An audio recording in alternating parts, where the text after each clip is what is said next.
I think this is the biggest risk surrounding Didi, right? If I'm just looking at the marketplace risk, I mean, Didi is going to be a winner. I mean, ride-hailing is really a monopolistic competition.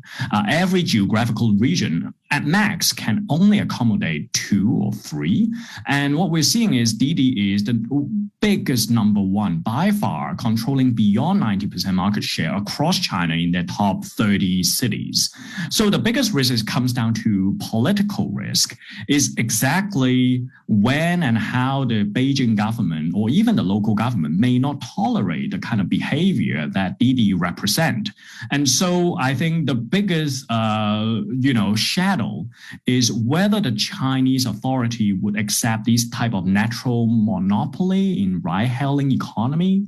Would Didi be able to remain in good terms with local government all the way to Beijing? I think that ultimately is the biggest investment risk for us. And Japan's SoftBank Group owns about a 20% stake in Didi.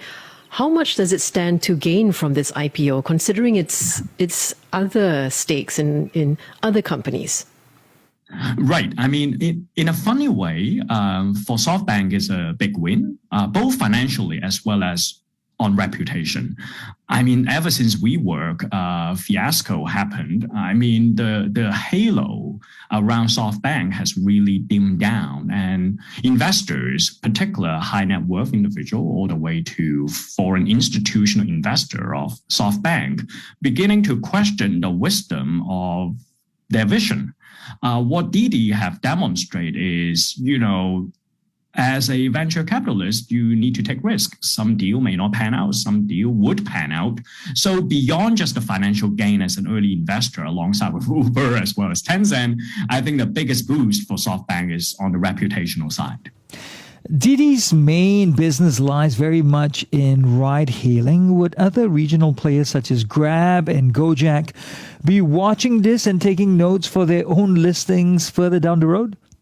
Absolutely, right? This is definitely the benchmark for the kind of valuation that Grab and other regional players around to look at in terms of, profitability, revenue, and so forth as a benchmark to the kind of valuation we're going to ask, because this is what's going to be the benchmarking for the market as well. And what you're seeing in Didi playing a very different game compared to Grab, for instance, who is evolving rapidly into a super app, versus Didi is really focusing on their core business around mobility. Still, over 90% of the revenue comes from ride-hailing and nothing else. And they only focus on almost exclusively in China. They have something in Brazil, but those are tiny.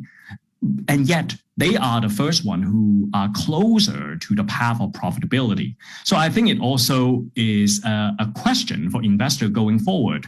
Which type of strategy is more profitable on over a long, sustainable future too?